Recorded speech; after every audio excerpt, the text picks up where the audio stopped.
வணக்கம் நண்பர்களே, என்னோட சேனலுக்கு உங்களை வரவேற்கிறேன். வந்தார்கள் வென்றார்கள். அத்தியாயம் 41. இந்தியாவில் கிறிஸ்தவ மதத்தை பரப்புவதற்காக அவர்கள் கொண்டு வந்திருந்த நூற்றுக்கணக்கான விக்கிரகங்கள் பிற்பாடு மொகலாயர்களால் சுக்குநூறாக உடைக்கப்பட்டு யமுனை நதியில் வீசப்பட்டன. இந்த ஒட்டுமொத்த அதிரடி தண்டனைக்கு பிறகு போர்ச்சுகீசியர்கள் கப்சிப் என்று அடங்கி போனார்கள்.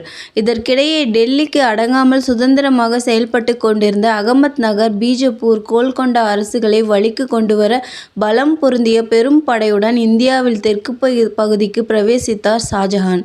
ஆண்டு 1631. ஷாஜஹானை நிலைகுலைய வைத்த அந்த கொடுமையான சோகம் நிகழ்ந்தது.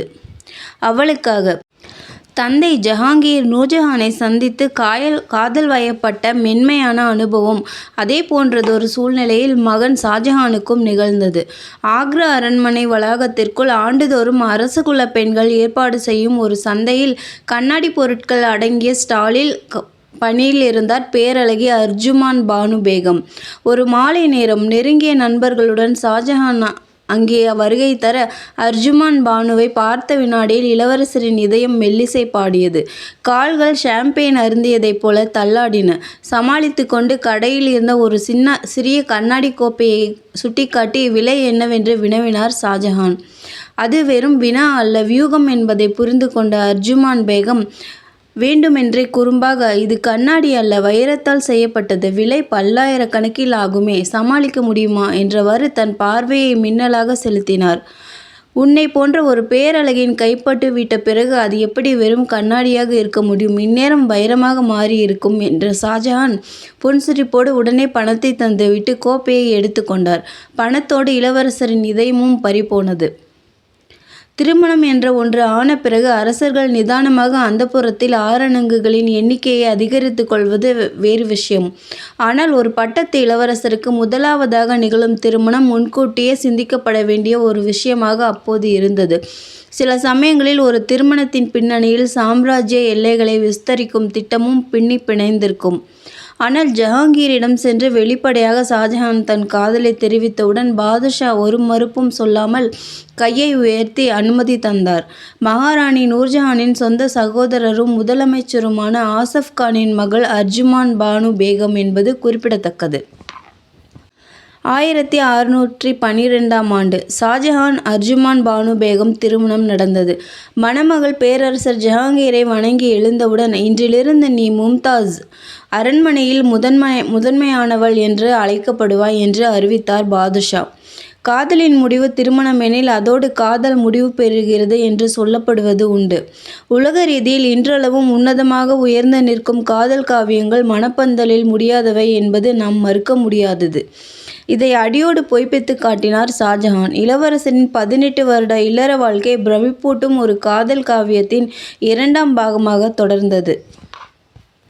வயதில் கூட வித்தியாசமில்லாமல் இருவரும் ஒரே வயது வேறு. மும்தாஸிடம் ஷாஜஹான் உள்ளத்திலும் உடலாலும் வயப்பட்டு கிடந்தார் எனலாம். அதற்கேற்ப தம்பதிக்கு பிறந்த குழந்தைகள் மொத்தம் 14. அவற்றில் 7 குழந்தைகள் பிற்பாடு இறந்துவிட்டன. உலக புகழ்பெற்ற தாஜ்மஹால் உருவாக காரணமாக இருந்த காதல் ராணியை சற்றேனும் உணர்ச்சிகரமாக நாம் வர்ணிக்காவிட்டால் எப்படி?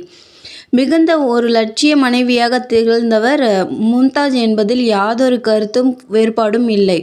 ராஜதந்திரி ஆசஃப் கானின் மகள் என்பதால் என்னவோ மும்தாஜுக்கு மதிநுட்பம் நிறையவே இருந்தது. அதற்காக நூர்ஜஹான் போல தன் கணவனை டாமினேட் செய்ய முயன்றதில்லை மும்தாஜ். தன் அன்பு வியூகத்துக்குள் அந்த பேரரசரை இருத்தி வைத்து கொண்டார் அவர். கணவருக்கு நல்ல மனைவியாய், நண்பராய், மந்திரியாய், நல்லாசிரியனுமாய் கடைசி வரை வாழ்ந்தார் மும்தாஜ் பேகம். அரசாங்க சட்டங்களோ அறிவிப்புகளோ கடிதங்களோ எதுவாயினும் அவை தயாரான பிறகு அந்தப்புரத்திற்கு அனுப்புவதை வழக்கமாக கொண்டிருந்தார் ஷாஜஹான். மகாராணியும் அவற்றை ஆங்காங்கே கச்சிதமாக எடிட் செய்து குறிப்புகளும் எழுதுவதுண்டு. பொதுவாக எவ்வளவுதான் ஆசை என்றாலும் வேலைக்காக வெளியூர் போகும்போதாவது கணவன்மார்கள் மனைவிகளை வீட்டில் விட்டு செல்வதுதானே வழக்கம்.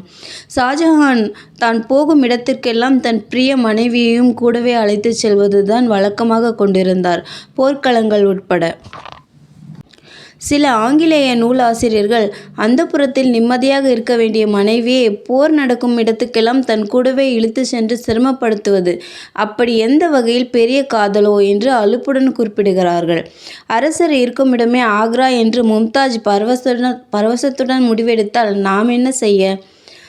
ஜூன் 1631 7ஆம் தேதி அகமது நகர் பீஜப்பூர் சுல்தான்களையும் வழிக்கு கொண்டு வருவதற்காக மத்திய இந்தியாவிற்கு படையோடு ஷாஜகான் சென்றிருந்த போது மும்தாஜ் 14வது குழந்தையை பெற்றெடுத்தார்.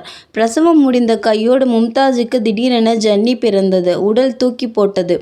வெளியே தளபதிகளுடன் ஆலோசனையில் இருந்த ஷாஜகான் தகவல் வந்தவுடன் பதறிப்போய் கூடாரத்துக்கு ஓடி வந்த மன்னர் அருமை மனைவியை ஹோவென்று அழுது கொண்டே வாரி மடியில் இருத்தி கொண்டார்.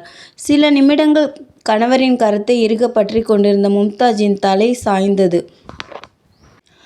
பிரமை பிடித்தவர் போல துவண்டு சரிந்து வீழ்ந்து கதறினார் ஷாஜகான்.